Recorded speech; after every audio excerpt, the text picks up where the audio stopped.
So today we'll be talking about unlocking value in pricing and revenue management with AI and machine learning. We've talked about this topic quite a bit. I think especially at the events this year that we attended, it was quite a hot topic to see what the topic of AI means for commercial planning, commercial predictions, such as pricing, such as revenue management. And hopefully today we can connect the dots a little bit between the hype and the reality, as well as the opportunity that presents itself. So if we go to the next slide, I'll quickly introduce our speaker today, our founder and managing director, Ingo Reinhardt, with over 14 years of experience in pricing and revenue optimization.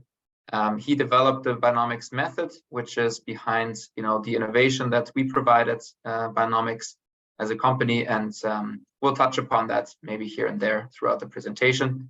And I'm Paul, I'm leading sales at Buynomics, so if you want to work with us or learn about working with us, do let me know. I will leave my information here also in the chat today.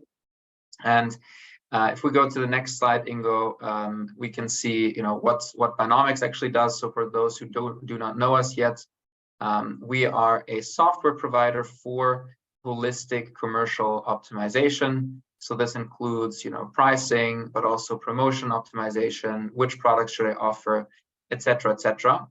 And there's really a couple of USPs that we bring to the table compared to other vendors. First of all, our holistic approach, so single source of truth for commercial questions, high accuracy, immense speed to insights as a software player, and lastly, of course, strong business cases from a profit perspective.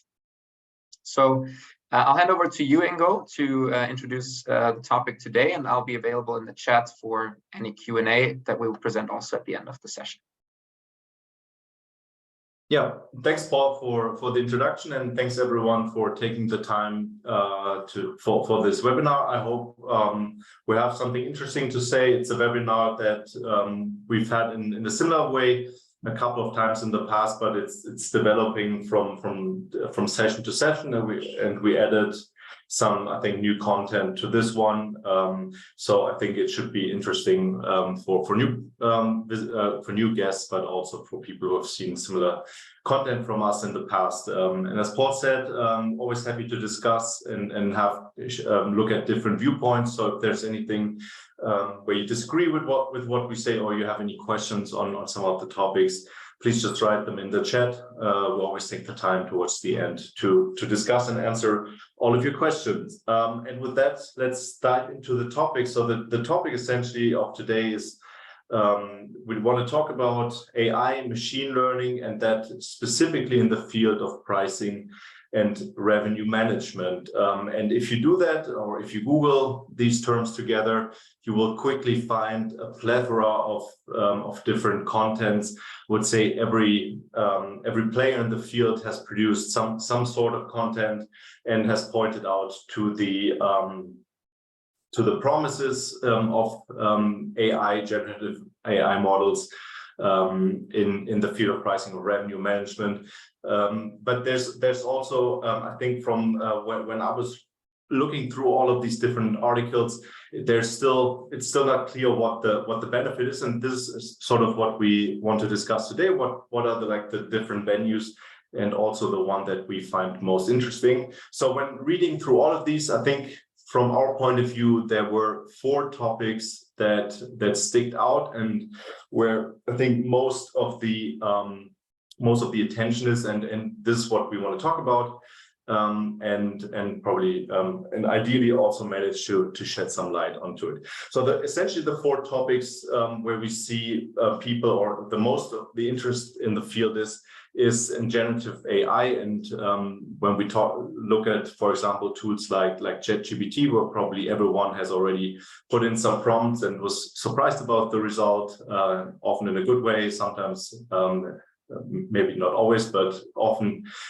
you get very good answers from it. So, and this naturally leads us to the question, so how can we use something like ChatGPT also for pricing and revenue management? And I think that the natural way to do is to think of such technologies as an interface. So most of us, when we do analyses in our field using tools like Excel or other tools like this for analysis, we do all of these steps by hand. And of course, a simple way to use these technologies would be as an interface. So instead of actually doing the analysis yourself, or having some analysts to do the analysis, you could also think of asking the system, for example, please tell me the promotion ROI by promotion type for 2022. This is also something that humans can do, but it's always also something that the system can do. And if there are systems, for example, in one of the articles that we looked at Microsoft, that discuss this, that are already to some extent available. I think, just a side note, I think it's always helpful to ask, to start with please when talking to the AI. We never know if they take control at some time. So, but this is, I think, one interesting venue, and you can essentially use this interface between the user and any type of technology. Another, I think, and for us, the most interesting path to take here in revenue management is the question of optimization. When many of the people we talk to and quite busy in the field of pricing revenue management, lots of optimization when we talk about price optimization, promotion optimization, portfolio optimization, these type of topics, we see that lots of people working, for example, still with Excel or other tools.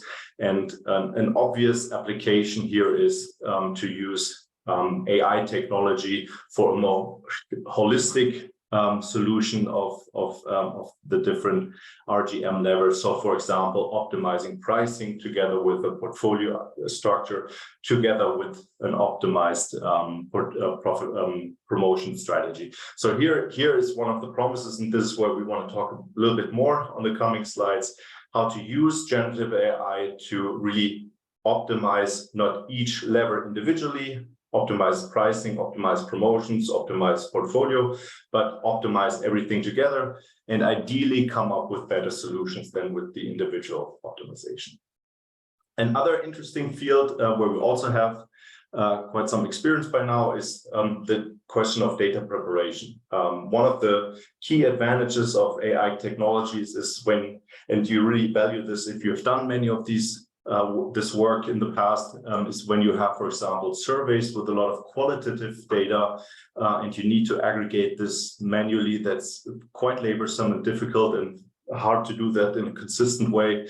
Here's, for example, a field where AI technologies can be very helpful in, for example, analyzing qualitative data, but also in helping prepare quantitative data by identifying outliers, inconsistencies in data. So this is a very natural field application of AI technologies to automate this, interpret qualitative data, and also clean data from mistakes that might be in the data. So this is very useful, and this is also something that we're doing. One thing that I've seen also in a couple of articles that I find a bit more questionable is to use, for example, ChatGPT for actually generating data. So when you want to understand how potential customers value different brands, value different other product features, it's natural, or one way to run surveys. You can also gain a lot of insights from actual sales data, for example, but surveys are an established way of understanding what customers think about a product. And I've seen surprisingly many also content on cases where instead of asking real people, how would you value, what's your willingness to pay for this product, they asked the ChatGPT, for example, a prompt like, imagine you're middle-aged man, European, with this income, this lifestyle, how much would you be willing to pay for this chocolate bar? And then ChatGPT gives you an answer. The answer might differ, so you can use this to create your sample. But this is something that is very strange. And if you think of it, it's not clear where ChatGPT would get this information from, certainly not from reading books or other sources. This is something particular if you want to understand changes in how people value different brands, for example, you need to actually ask people, because it's really not clear how a technology like ChatGPT from reading websites, books, and other blogs, for example, would get this information. This is something you need to get, I think, for a very long time from real sources. So asking real people how they value these different brands in this example. So looking at these 4 cases, I think there's a legitimate application using it as an interface. There are already cases for that. Optimization, which from our point of view is the most important application and the core of RGM and pricing. Here we want to talk a little bit more about data preparation, another key use case, but data generation is something that we're a bit more critical about. What are the typical tools? And I won't go into the technicalities here, but just to highlight what the general idea is and what this means for RGM. If you think about something like ChatGPT, what does it at its core? It's essentially a model that understands from a vast amount of text that it has been fed, understands the pattern in text, and uses this knowledge essentially to predict in a sentence what the next words would be. That's how essentially how the model works. You have a half sentence and it then continues the sentence, and this way produces letters, blocks, whole books, whatever is needed. But essentially it understands patterns in existing speech and applies this to predict the next word. Similarly, if you have an image generator and you ask it, for example, give me the image of an apple, it has a lot of image text pairs from the past created by humans, for example, and uses this then to create this new apple or red apple, green apple, whatever specific need you have. But it's the same principle. You understand lots of past patterns and apply this to the new situation. What's the analog for revenue management for our field? For our field is what we have is, for example, past sales data, past transaction data. So we know how in the past shoppers, for example, have decided between different products. Or we know from surveys, we already mentioned surveys, we know how shoppers value certain brands. If you ask them, like in a conjoint study, here are 4 products at these different prices, what would you buy? They give you an answer to that. And essentially that reveals their preferences for different products. And what optimization, revenue growth management optimization does at its core is it understands from past real data, from past survey data, panel data, whatever is available, the preferences and the behaviors of shoppers, and applies this now to a new offer. We'll take a look at how this can look like. But essentially, it learns from the past the preferences and the behaviors of shoppers and applies and allows the user to apply this to a new situation. For example, a price increase or a delisting of a product or a change in a product feature. So this is essentially the logic. And these are different models that are really context specific. Text generation like ChatGPT is used to predict the next words. What we do in RGM is used to understand the behavior preferences of shoppers and apply that to what they would buy in a new situation. So, and this is also, I think here's a very simple example why, if you just ask ChatGPT, in this case, a very simple pricing question, it doesn't give you the proper answer, but it gives you essentially a language-based answer. So just as a simple example, we asked it, I sell my product for 100 euros, my margin is 50%, and the price elasticity is -3. I want to maximize my profit. Should I increase the price of my product? So if it knew about pricing, it would know that margin times elasticity is -1 in the optimum.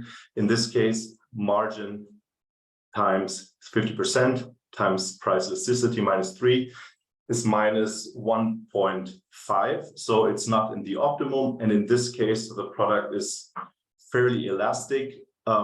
The product price should be decreased. So it should decrease the price because the margin at a price elasticity of -3 is too high. So the profit optimal margin would be 33.3% in this case. So you should decrease the price to increase the product. And what does ChatGPT answer in this case? It answers, given the information provided, you have a product with a price of 100 euros, the margin 50%, price elasticity -3, so it just repeats the question. Price elasticity measures how sensitive the quantity demand of a product is to a change in its price. The price elasticity of -3 indicates that the product is inelastic, and so on and so on. So it kind of doesn't say anything wrong, but it also answers in a way that a student would answer a question that he or she hasn't really studied for, right? So it doesn't answer the question, but also doesn't say anything wrong. So you see here that this is not really a very, very helpful answer. And this is because these type of models are not really made for pricing in the sense that they help you optimize, but they are made to write text. And this is important to understand. So we could use it as an interface, but for it to give the proper pricing answer, to come up with the proper price, it would need to be linked to a proper pricing engine. All right, so how can these core pricing engines work? And essentially, when we think about that, in our point of view, there are two problems we have in pricing and revenue management. The first one is understanding the system, how the system works, how demand works. So understanding, for example, what products are similar in their price sensitivity, understanding, for example, a price volume relationship. So how many units do I lose if I increase my price? So really understanding how demand works. And the other one is then the optimization of the product. As already said, if there's only a single product and I know its price elasticity at every price, this optimization is really simple because we know that margin times price elasticity is -1. So for example, if I have a price elasticity of -2 for all prices, then my profit optimal margin should be 50%. If we have a portfolio, then it's already a bit more difficult because the sales of the different products, for example, if I have a good, better, best portfolio, if I change the price in the best, in the middle product, then this of course also affects the two other products. So we have all of these dependencies and we sort of have to iterate through the different combinations, let's say 5, 10, 15 euros or 6, 9, 17. Yeah? And we have to see for each one what the sales, revenue and profit implications are. This is a bit tedious for people, but it's really simple for a computer to iterate through thousands or millions of different cases and identify the one that's best, also given certain constraints, like you want certain brands always to be more expensive than other brands and so on. So you can put in all of these constraints. So, and for us, and if you've done it, you will probably know this first part, understanding how demand works, is much, much more difficult than the second part, the optimization, once we have identified how demand works. Now, one thing we always find is that pricing, particularly in pricing, there's always a very strong focus on the price elasticity as a tool. And there are certain things that make this very difficult. It makes it an easy tool. It really comes from a world where you had to do all computations pretty much by paper and pencil. But from our point of view, it's not the best measure for essentially a machine learning AI world in which we now live, because it has a number of drawbacks. So if we take this very simple example here of a linear demand function, so we have here the price, we have here the sales volume, and in the middle at the current price here, we have a price elasticity of -2. And we already see, and if you've done the math, you will see that in the case of a linear demand function, it takes all price elasticity values between -infinity, if the price here goes to the maximum, and to a price elasticity of -0. So you can't really say this product has a price elasticity of -2. It has only a price elasticity of -2 at a certain price point. So this is always important to know. And this is not just an academic problem. This is a real problem. So for example, in this case here, if you increase the price by 10% from the current price, your price elasticity already goes from -2.0 to -2.7. So there's already a large change in the price elasticity. So this is I think a very established measure. And for example, in our solutions, we always report the price elasticity because that's what people are used to. But it's not at the core the most adequate measure to look at in a model, because it changes quite a lot. It's typically not linear or not constant. And if you think about other applications like changing product features, product innovation, it's not really helpful if you have changes that are not just price-based, but have a different source. So the question is how to better, what's a better and more natural way to address and model and use really AI technologies rather than these simple price elasticity measures. And for us, and I think the simplest way to understand it is by looking at the relationship between, particularly when you look at sales outcomes, so sales data, what do people buy, how much do they buy, for example, at a retailer at given prices with or without a promotion, by comparing or observing the sales that we see in a market and trying to understand what's the underlying dynamics, what's the mechanism that produces the sales outcomes that we see in a market. And we show this picture here on the left because what you see here, sorry, I can't stop it, but what happens here is you have these bets in this plastic here. And if one of the balls hits them, it has pretty much a 50-50 chance of going left and right. So the outcome where it ends up at the bottom is really the result of a binomial distribution. And if you have many of these bets, this is very close to a normal distribution in the end. And this is what's drawn down here. So what's important here to understand is that this process, how these bets are organized here, that you have a 50-50% to go left and right, determines that you have a certain distribution here at the bottom. And for us, this means what we see when we look at, for example, sales data in a market, we see the outcome, we see the equivalent to the normal distribution here, and we want to understand the process that produced it. Because if we do this, we can also make changes in the process or make some changes in the model, and then understand or predict how the outcome will change. And this is really what interests us as a revenue manager. For example, we want to understand if I change a price, how demand or sales would change as a consequence of this.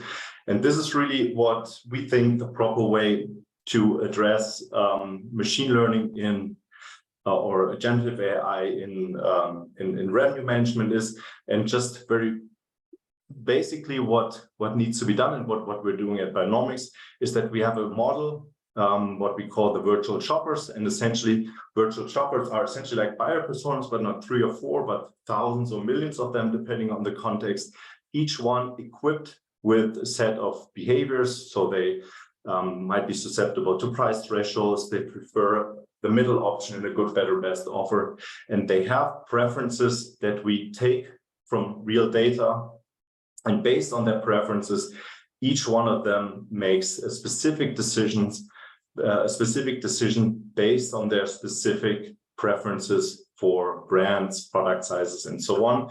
And this allows then the model to derive demand functions for the different products. And also with this, because if we, let's say, increase the price of product 2, we sell more of product A and more of product C, we also get these interdependencies, right, that are relevant here for this case.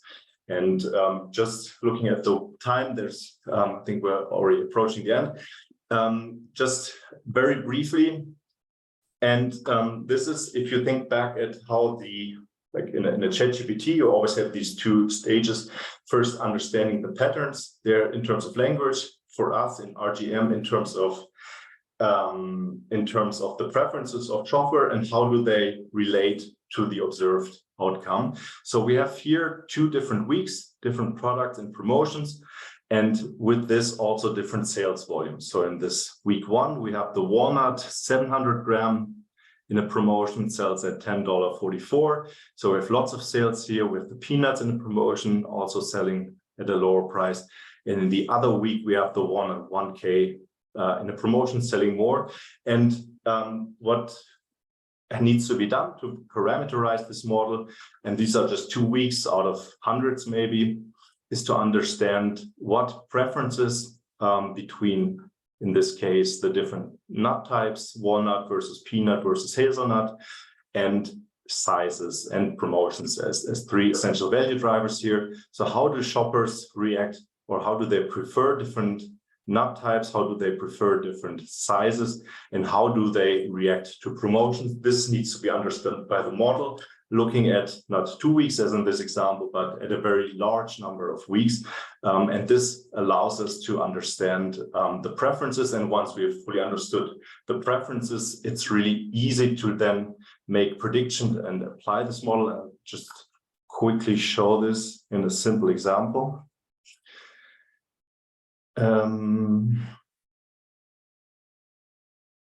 Where did it go? Just give me 1 second.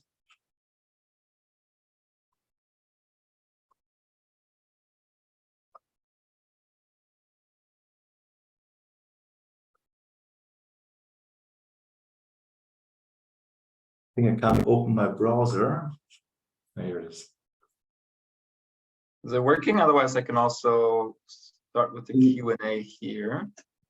No, just give me just 1 second.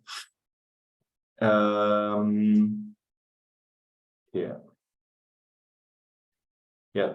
So I have here this nut example that we just looked at, so it's put into our system here. So you have these different product types, different sizes. You have, in this case, here different brands instead of the different nut types, but essentially the same setup. So you can put it in the system with the full complexity, and then have these sales volumes, and you see if you change, for example, the price of one, how this affects the sales of this product. So we increase the price by 20 cents, lost 170 units, and this converts into a very high price elasticity if we compute it here. But we see that some of the sales stay within our portfolio, and we can also, for example, if we increase the price of the other products as well, we already see that price elasticity goes down because the closest alternative have become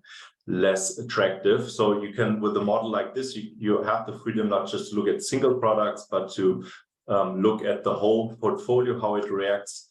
And just as a final topic here, what you can also do is with this, look at the simple case that we just had with our 4 products. And now look at, for example, we have, because of inflation, an increase in our costs.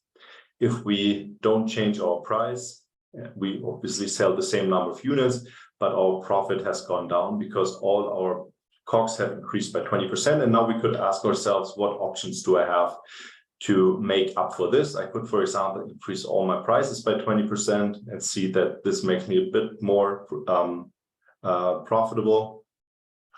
And an alternative, for example, might be that I downsize my products but keep the prices the same. So I went from 250 to 200 grams, and I can very easily see what the profit, revenue, and unit sales implications of these changes are. So this, just as a very simple example, gives us lots of flexibility in understanding how demand can be modeled really with the generative AI model on shopper behavior and how we can use this for RGM. And just as a last word, if you don't have to trust us on this, but take it from a true expert, Sherlock Holmes in this case, who said that while the individual man is an insoluble puzzle, in the aggregate, it becomes a mathematical certainty. And this, in a sense, was the motivation for us to build this type of model, where we try to understand from observed data the behavior and the preferences of shopper, and then make this available to users so they can see how offer changes affect their profitability, sales, revenue, and then get into a position where they can make more profitable solutions. Paul?